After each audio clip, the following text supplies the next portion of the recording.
Di sini pun kalimah di sisi, kalau salah pemahaman bisa salah. Karena kalimah ada sisi, pasti ada sisi kanan atau sisi kiri. Mustahil bagi Allah Subhanahu wa ta'ala. Kayak orang menyambut kematian seseorang, semoga si A amalnya diterima, ditempatkan di sisi Allah. Sisi mana, belakang atau depan?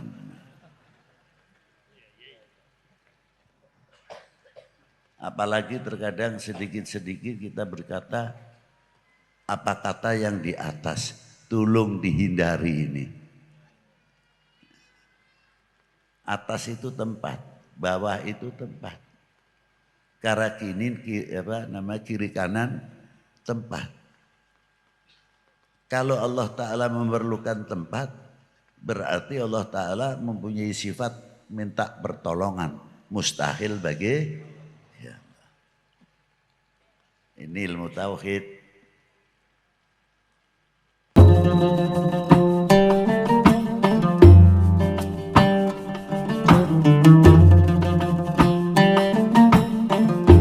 Assalamualaikum warahmatullahi wabarakatuh. Alhamdulillahil awwalu bila ibtida wal akhiru bila intiha. Jami'u sifatil ulia wal izzati wal kibriya.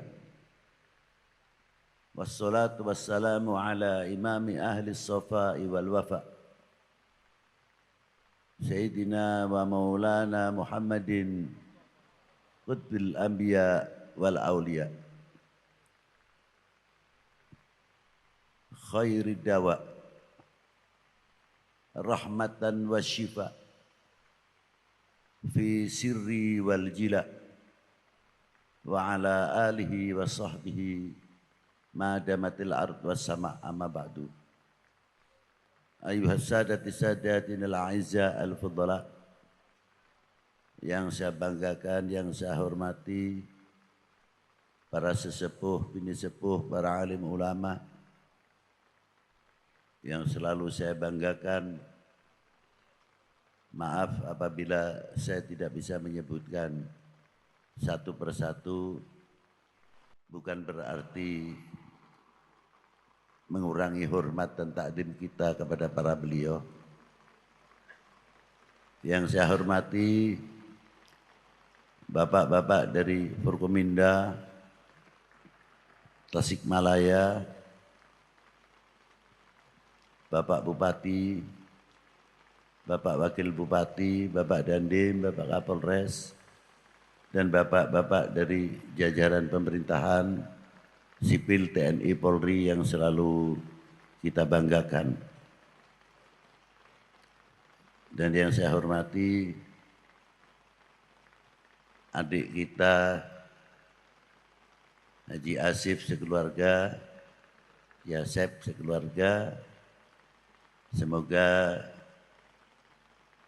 perusahaan ini melimpah barokah dari Allah Subhanahu wa taala dan melimpah juga kepada tenaga kerjanya.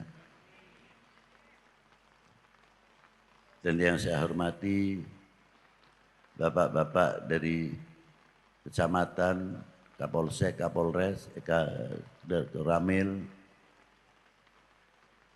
panitia penyelenggara dalam rangka bersolawat Isra Mi'raj Nabi besar Sayyidina Muhammad sallallahu alaihi wa alihi wasallam.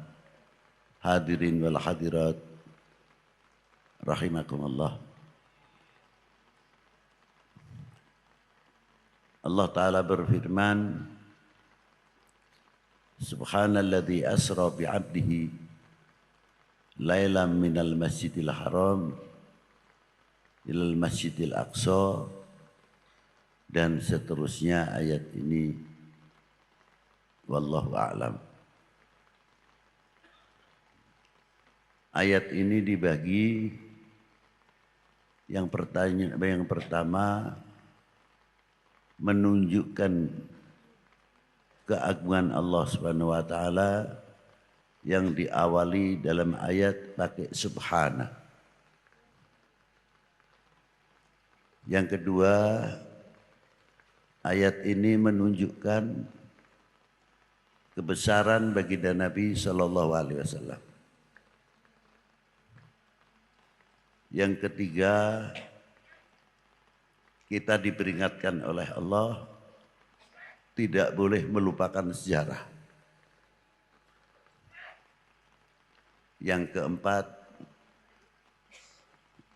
keagungan para mukmin yang dihormati oleh Allah Subhanahu wa taala.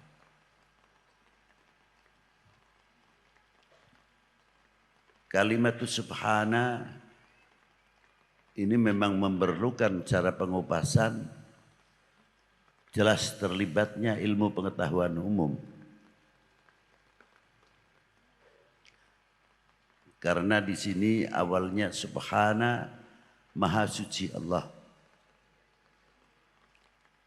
dari sifat-sifat kekurangan. Karena Jalla wa ala mausufun bi kulli kamalin munazzahun an kulli naqsin laisa kamitslihi syai'un wa huwa samiul basir jami'ul kamal ghaniyun aman siwa. Allah Ta'ala menciptakan bumi langit ini Baja'izun lahu fi'lu kulli mumkinin aw tarku. Mau menciptakan alam semesta ini tidak ada yang nyuruh atau terpaksa. Seandainya tidak menciptakan alam semesta ini, ya tidak ada yang mencegah. Karena maha di dalam segala sifatnya. Dari itu Allah Ta'ala menciptakan di antaranya walladzi khalaqas samawati wal ard, yang menciptakan bumi langit tersebut pasti ada awalnya. Nah, keawalan itu tersebut adalah latar belakang untuk menunjukkan salah satu hambanya yang paling termulia dan paling terdekat di sisi Allah Subhanahu wa taala. Di sini pun kalimah di sisi, kalau salah pemahaman bisa salah. Karena kalimah ada sisi, pasti ada sisi kanan atau sisi kiri. Mustahil bagi Allah Subhanahu wa taala. Kayak orang menyambut kematian seseorang, semoga si A amalnya diterima, ditempatkan di sisi Allah. Sisi mana, belakang atau depan?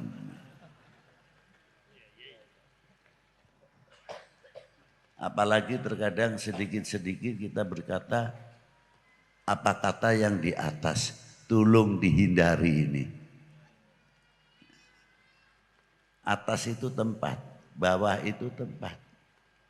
Karena kiri kanan tempat. Kalau Allah Ta'ala memerlukan tempat, berarti Allah Ta'ala mempunyai sifat minta pertolongan. Mustahil bagi ya. Ini ilmu tauhid. Karena tempat itu makhluk. Wa masiwahu hawadithun mahlukun, dan tidak mampu berdiri sendiri tanpa yang mendirikan. Masa Allah Ta'ala minta tolong yang berasal dari kelemahan? Mustahil bagi Allah.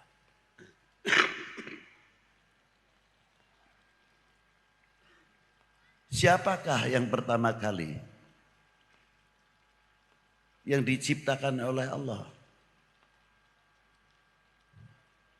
Karena Allah Ta'ala menciptakan baginda Nabi besar Sayyidina Maulana Muhammadin li'u'arrifahum, untuk memberitahu. Satu hadis oleh malaikat Jibril datang kepada Rasulullah.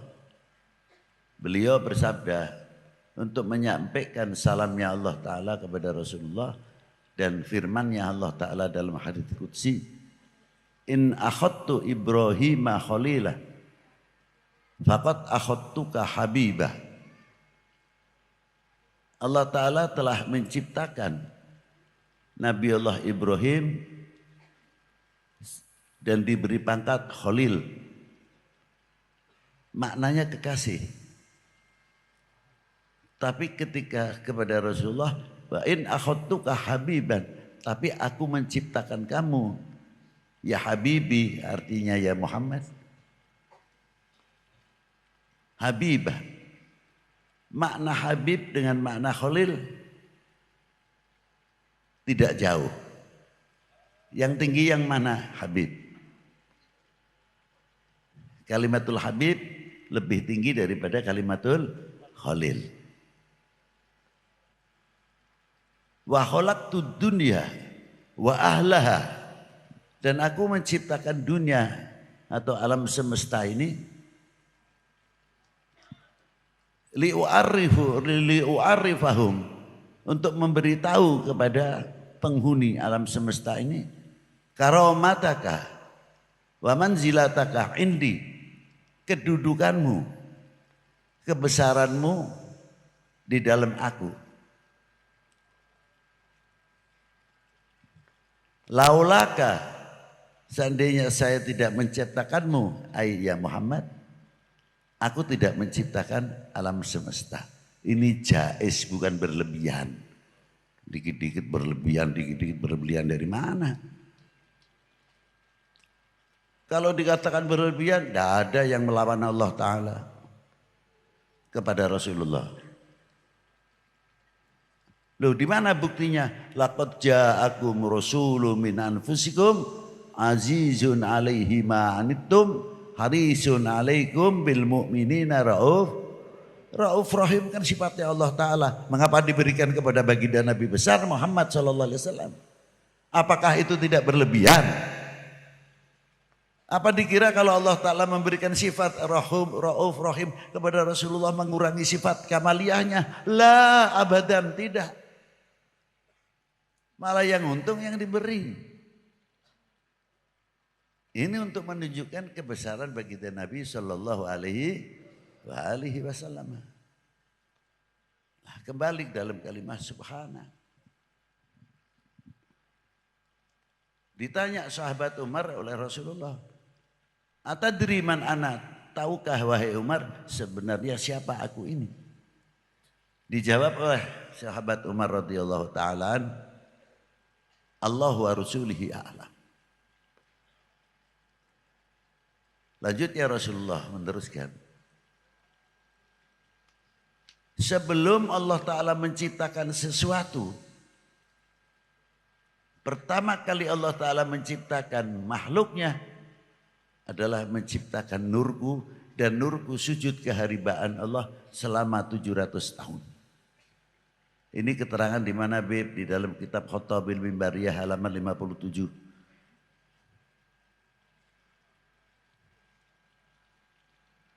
Diteruskan hadis ini. Wala fakhor, saya tidak sombong, tidak bangga. Ditanya lagi sahabat Umar, pertanyaannya sama.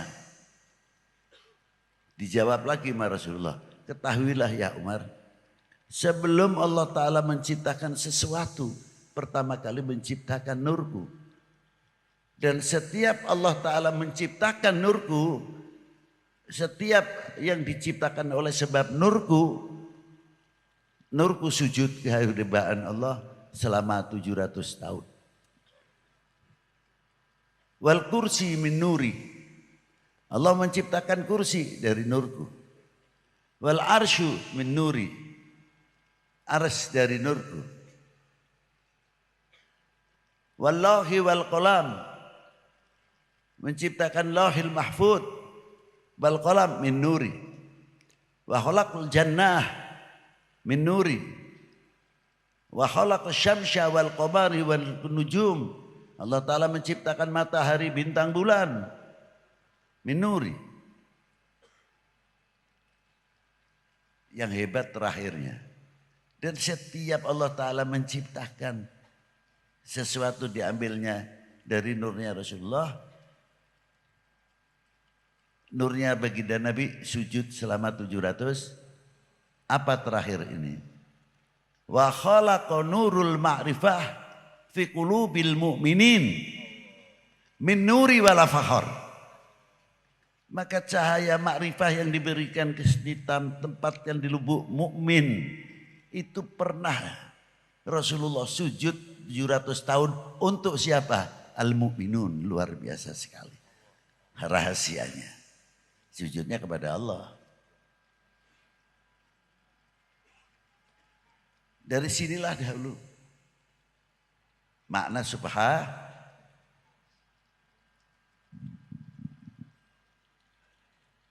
Dan kalau kita melihat mengapa di sini terlibat pengetahuan umum, memang Quran selalu isinya sangat universal, bukan dogma belaka.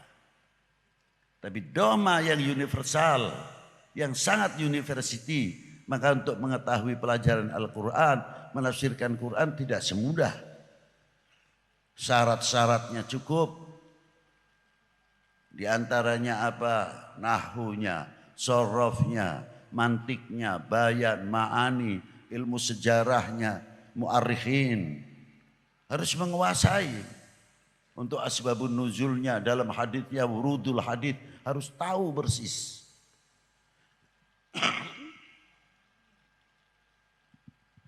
Nah, Allah Ta'ala menciptakan langit tersebut, matahari. Maka ketika Rasulullah ketika mau diisrakan membuat satu kemuliaan dahulu. Apa di antaranya? Dibedah dahulu.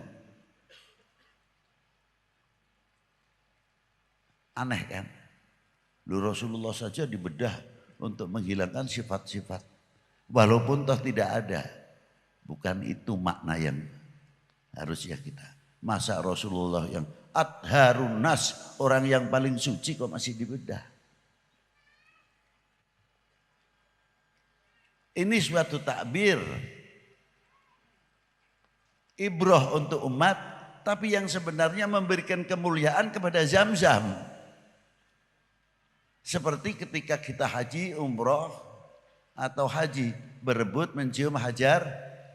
Karena hajar aswad pernah dicium oleh Rasulullah SAW. Yang menjadi pertanyaan, hajar aswad mulia sebab Rasulullah, apa Rasulullah mulia sebab pencium Ka'bah? Ayo. Yang mulia siapa? Rasulullah. Hajar aswad mulia karena dicium oleh Rasulullah. Nah, Zam-Zam juga sama. Zam-Zam kita minum, mulia Zam-Zam karena sebab baginda Nabi, bukan baginda Nabi mulia karena dicuci oleh Zam-Zam. Loh. Aja salah nafsir ke. Maka diangkatlah Rasulullah, ringkas saja. Ketika berangkat, itu yang namanya langit sab 1, tidak usah sab 2. Perubahan alam, perubahan cuaca, lain sebagainya. Rasulullah melewati itu. Dan melewati batas yang namanya ionosfer. Itu udara yang paling panas. Benda apapun kalau melewati itu meleleh. Tidak bisa.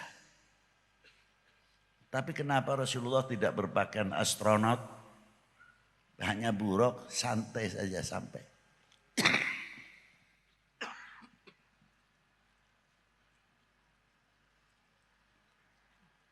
Dan tidak silau karena cahaya matahari, tidak.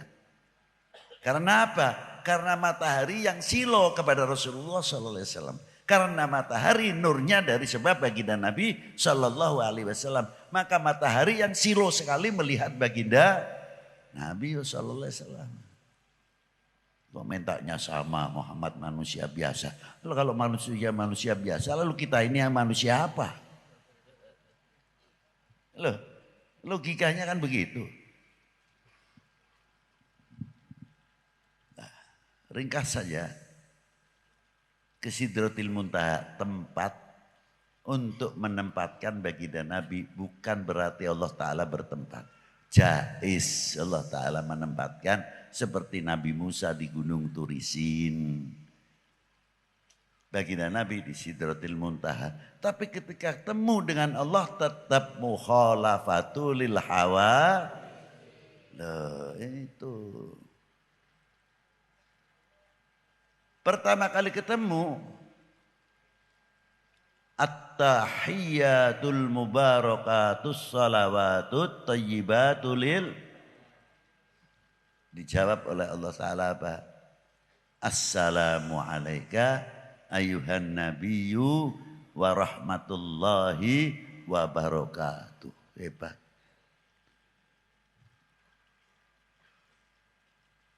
Begitu mendengar salam dari Allah Ta'ala, muncul sifat kepedulian baginda Nabi. Bukan, jangan untuk saya saja ya Allah. Sujud ketika itu, ketika Rasulullah mendapat assalamu alayka ayuhan nabiyyu wa rahmatullahi wa barakatuh. Rasulullah sujud langsung.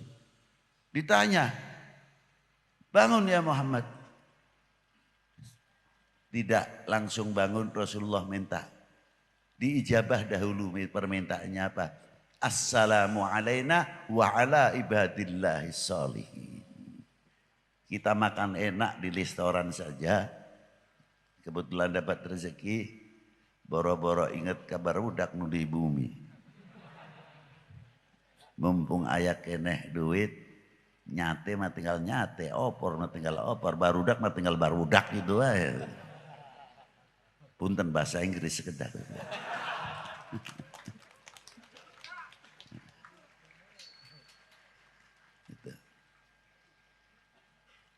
Itulah hebatnya.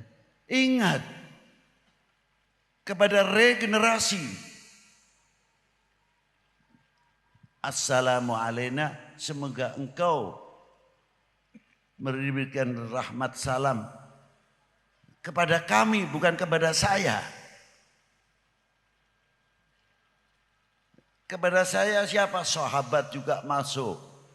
Umat dari mulai semenjak baginda Nabi SAW sampai akhir zaman terus sinambung kepedulian ini. Umatnya selalu mengumandangkan assalamu alayna wa ala ibadillah sholihin. Masjid yang satu, sholat tahiyat berjamaah, assalamu alayna wa ala ibadillah sholihin. Dimanapun mengumandangkan assalamu alayna wa ala ibadillah. Itulah ukhuwatil ummah, ukhuwatil muslim, akhul muslim, sinambung terus. Bagaimana kepedulian kita kepada dunia. Bukan untuk individu. Dan bagaimana menurut assalamu alayna wa ala ibadillah sholihin, Rasulullah takdimnya. Sebetulnya assalamu alayna itu kalau segi balaghah sudah cukuplah untuk kita saja, untuk kita semuanya. Enggak, disambung. Wa ala ibadillah, orang-orang yang soleh diutamakan. Menunjukkan bagaimana cintanya baginda Nabi sallallahu alaihi wasallam kepada orang-orang solehin. Itu hebatnya. Jadi sholat itu kalau kita ambil tahiyat saja. Ringkasnya Allah Ta'ala memberikan tugas sama Rasulullah 50 waktu. Ya, terkadang kita juga ada pendapat masa Rasulullah tawar-menawar. Ya kalau Rasulullah sih bukan tawar-menawar, beliau meringankan umat tujuannya. Nah kalau saya sendiri tukang tawar-menawar, pegawaian. Punten wae mending masih musim halodo. Kalau musim hujan mah doana sanes lah. Anu patani mah pakinten, aduh caina masih kekurangan keneh Gusti, hujan terus. Alhamdulillah Gusti. Cobi tukang ngaleot anu nanu hendra apa itu namanya? Setrika. Ya Allah, hujan nama bagi bae aduh lah siang itu. Sudah bertentangan itu dengan Pak Tani doanya.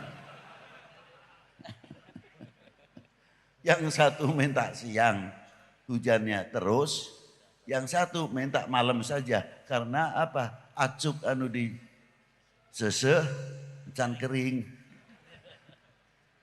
Dinamika Pak. Itulah hebatnya. Ma'asyiral muslimina rahimakumullah. Mendapat tugas 50 waktu. Apa rahasianya? Kembali kepada hadis yang pertama saya ucapkan tadi. Aku tidak menciptakan engkau ya Muhammad terkecuali untuk menunjukkan kebesaranmu, keagunganmu. Itulah. Nah, maka diberi 50 waktu. Rasulullah dengan akhlaknya yang luar biasa tidak terus menawar. Wah, umat saya tidak kuat ya Allah. Tidak. Di sina maqamatil mahmud. Rasulullah SAW mundur dulu. Baru ketemu sama Nabi Musa. Karena apa ketemunya dengan Nabi Musa? Karena Nabi Musa pernah bertemu dengan Allah di Gunung Turisin. Munasabah. Di pasian sabaraha di Gusti 50 waktos. Lah, tekiat umat sampean teh. Tekiat. Nuhunkeun. Nyapuguh atuh. Dan setiap ketemu dengan Allah Ta'ala lagi. Assalamu alayka ayyuhan nabiyyu wa rahmatullahi wa barakatuh. Kurangi 5. Bangsul di kehandap, kurangi lagi 5. Berarti kalau bolak-balik 5 dikurangi terus. Jadi Rasulullah bisa bertemu dengan Allah berapa kali? 9 kali tambah 1 jadi 10. Kalau Nabi Musa cuma 1 kali di Gunung Turisin. Inilah kebesaran bagi dan Nabi sallallahu alaihi wasallam fitilka lailah asyaratun kamilah.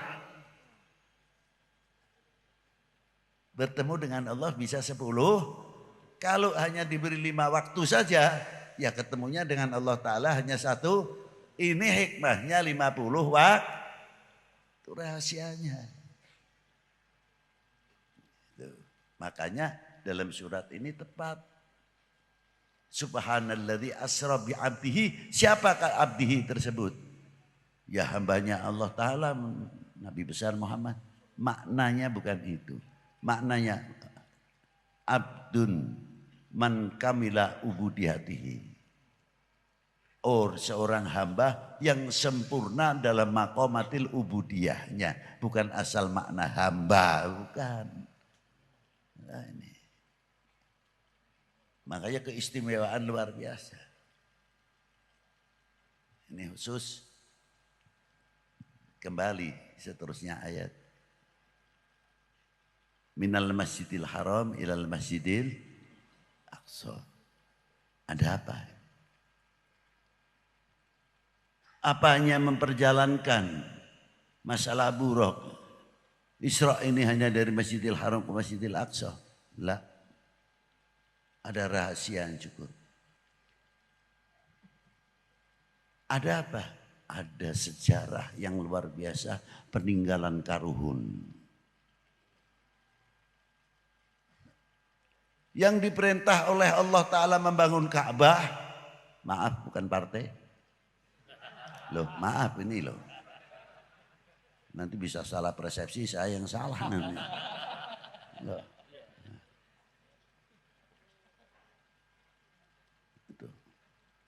Khidir, Ismail dan lainnya. Siapa? Nabi Allah Ibrahim. Nenek moyang baginda Nabi SAW. Untuk apa? Jangan sekali-kali melupakan sejarah. Minal Masjidil Haram ilal Masjidil Aqsa. Masjidil Aqsa pun sumber sejarah. Bagaimana turunan Nabi Allah Ishak yang membangun sampai Masjidil Aqsa. Keturunan Nabi Allah Ibrahim. Satu sisi Makkatul Mukarramah, yang satu Masjidil Aqsa. Dua-duanya mengandung sejarah yang luar biasa, Al-Quran. Bahkan tidak cukup dari itu. Sampai nama pun menjadi catatan supaya kita-kita ini tidak melupakan sejarah. Dari nama para nabi sampai nama wali perempuan dalam Al-Quran. Surat apa? Ibrahim. Surat siapa? Surat Nuh. Surat Yusuf. Yunus. Hud. Ada yang perempuan waliyah. Surat Maryam. Coba. Untuk apa? Supaya kita tidak melupakan sejarah.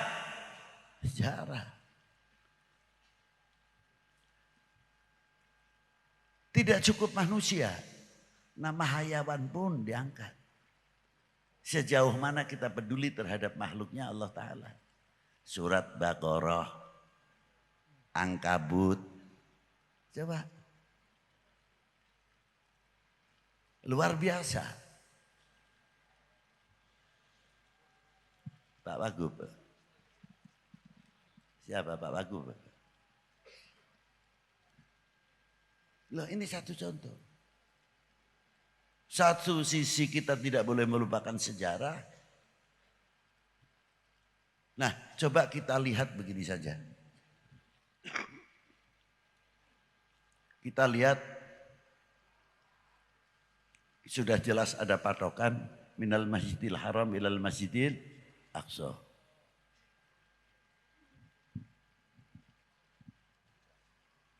Wali 9 nenek moyangnya bagaimana mengikuti jejak baginda Nabi SAW. Pertanyaannya, mengapa Rasulullah dihijrahkan ke Madinah? Mungkin di sini hanya banyak yang menerangkan tekanan-tekanan dari kafir Quraisy pada waktu itu. Lah, seandainya tidak ada tekanan, apalagi tidak ada hijrah. Hijrah tetap maujud, sudah tertulis. Tak ada halangan atau tidak, tetap akan dihijrahkan ke Madinah. Mengapa pilihannya Madinah? Padahal semenanjung Arabia pada waktu itu sudah maju. Kenapa pilihannya Madinah?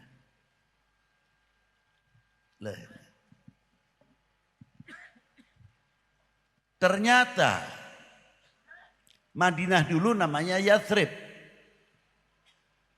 Yang sudah ada jalan tersebut disebut Jalan Sutra.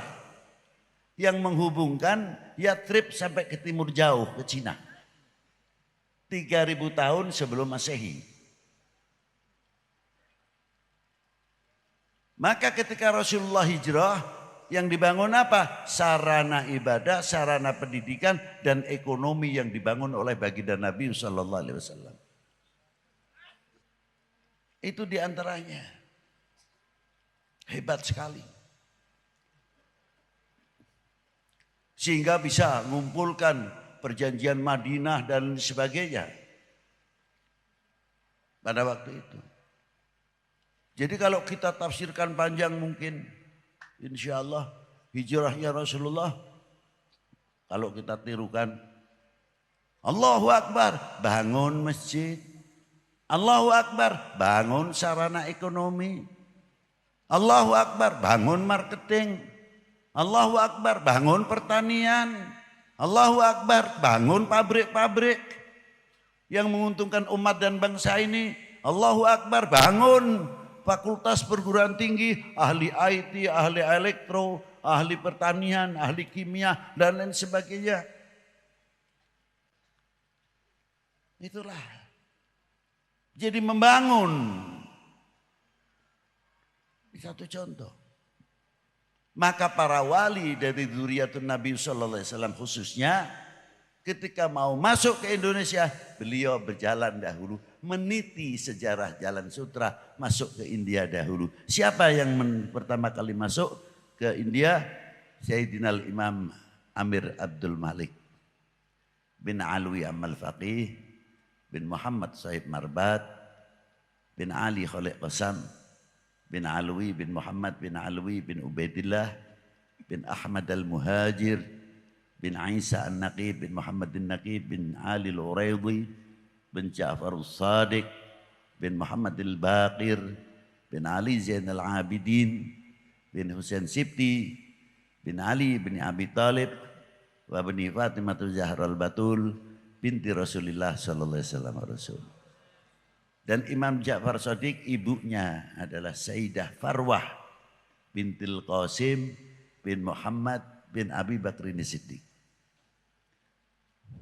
Jadi wali 9 para habaib khususnya yang di Indonesia ini yang turunan dari Sayyidina Husain, ya cucunya Sayyidina Husain, ya cucunya Sayyidina Hasan, ya cucunya Ali bin Abi Thalib, ya cucunya baginda Nabi, cucu Sayyidah Fatimah Zahra, juga cucunya Sayyidina Abi Bakrin Siddiq. Nah itu. Ini kepanjangan tidak Pak? Yang benar ah. Saya dower nanti kalau nah itu. Terus tinggal di Nasrabat, Hyderabad. Menggabungkan bagaimana ekonomi India dan ekonomi Cina pada waktu itu. Dan para aulia yang akan masuk ke Indonesia, para habaib belajar ekonom dari situ.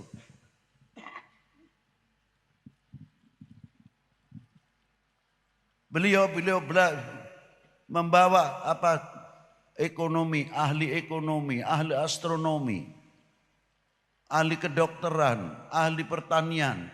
Banyak yang digapai ilmunya untuk pembekalan masuk ke Indonesia, bukan pedang. Nah itu, masuk ke Indonesia dengan jalur ekonomi. Kalau saya bawa dagangan, masuk ke rumahnya orang, Assalamualaikum, Waalaikumsalam. Aduh, di mana Pak? Kalongan biasa Pak. Wah batik biasa Pak, kalongan mah. Terus tepang. Ente nanya, ente curiga.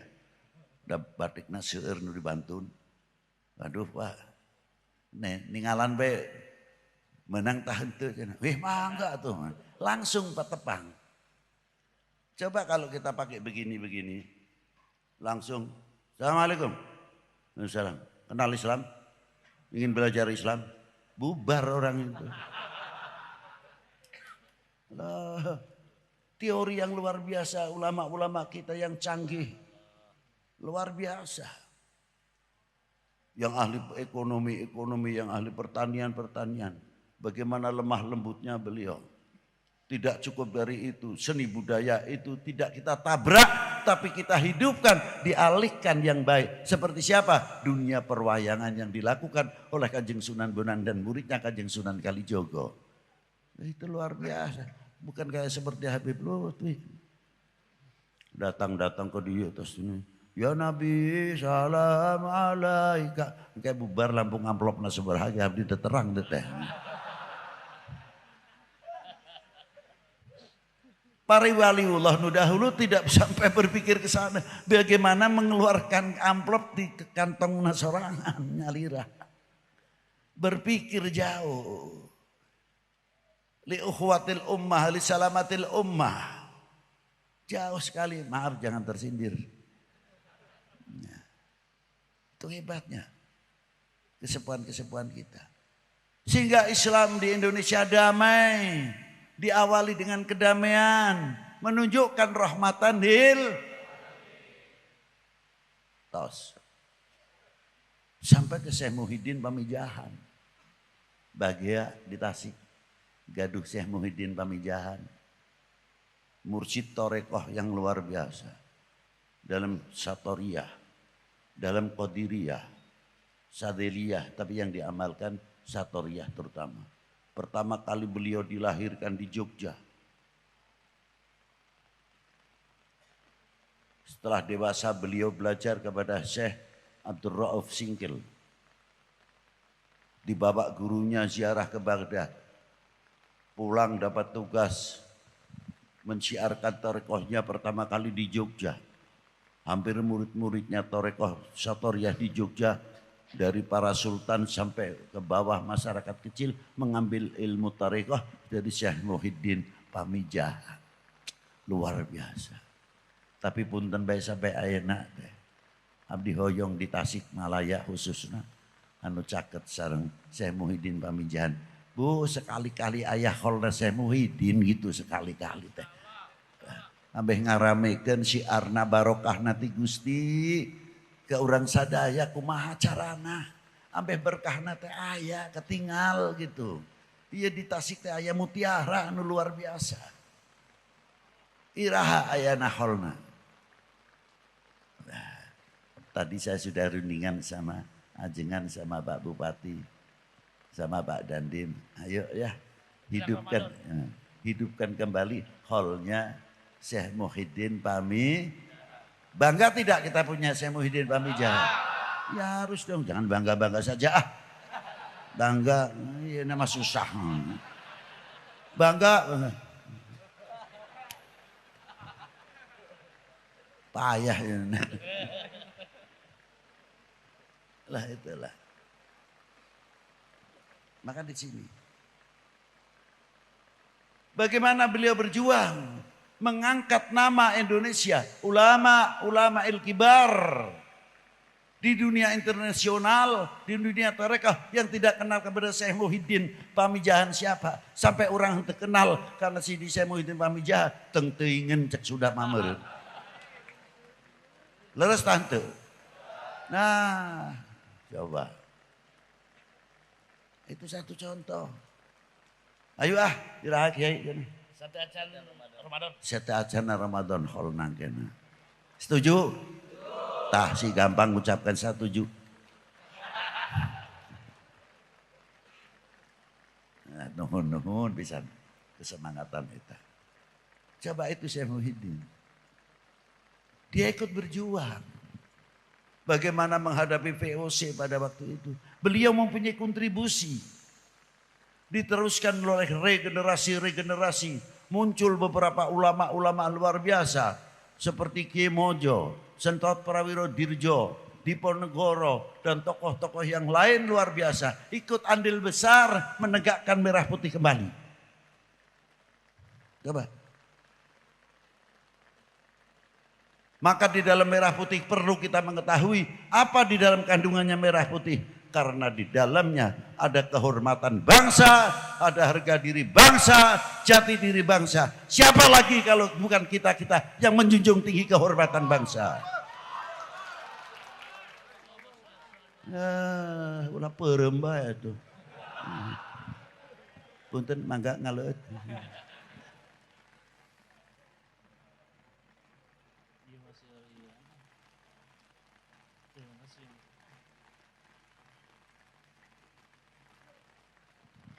Nah itulah hebatnya. Sehingga apa yang diperjuangkan oleh para leluhur, pertanyaannya cuma satu. Kita wajib mencintai bangsa dan tanah. Yang keras, tanah. Itu lempem ah. Ada yang buat Indonesia kayak sungkan, lucu. Bapak dari mana? Indonesia. Bapak dari mana? Indonesia. Perwibawa nama negara. Bukan Bapak dari mana? Indonesia. Ngerahkan itu.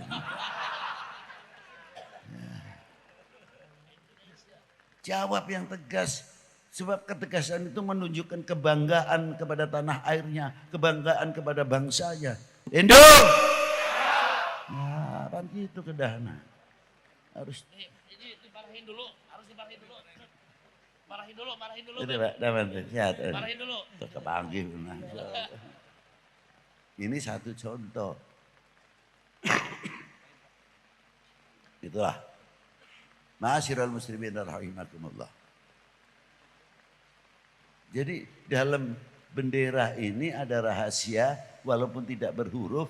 Satu, kehormatan bangsa, harga diri bangsa, jati diri. Gitu. Kalau tidak kita sendiri yang menghormati, mau menunggu bangsa lain supaya masuk ke Indonesia lagi. Setuju? Nah, buktikan kalau tidak. Tunjukkan jati diri.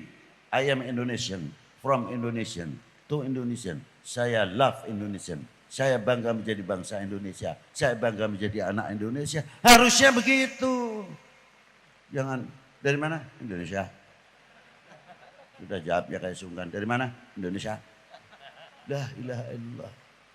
Kalau kita berani menunjukkan yang demikian, insya Allah jati diri bangsa, keutuhan negara ini, ketahuan bangsa ini semakin kokoh, semakin kokoh. Sebab apa? Kita betul-betul berani menunjukkan cinta Indonesia, memiliki Indonesia. Itu yang luar biasa. Nah, inilah sejarah pentingnya itu di sini. Supaya kita mengetahui. Terakhir, Allah Ta'ala bagaimana hormatnya kepada mukmin. Sampai tanah yang menjadi kiblat untuk para mukmin disucikan, disebut tanah haram. Itu kan penghormatan Allah Ta'ala kepada mukminin. Sampai minumnya pun dijaga kesehatan dan kebersihannya. Apa? Pakai zam-zam. Itu hormatnya Allah Ta'ala kepada kaumul mukminin. Nah mestinya kita malu begitu Allah Ta'ala hormatnya kepada kaulona. Cintanya kepada ibadillahil mukminin sampai sebegitu jauh. Mestinya kita harus bangkit malu, perasaan. Bisa tidak mensyukuri apa yang diberikan oleh Allah Ta'ala kepada kita-kita ini. Apakah kita ini akan menjadi umat yang mengecewakan para ulama? Apakah kita ini yang menjadi umat dan bangsa mengecewakan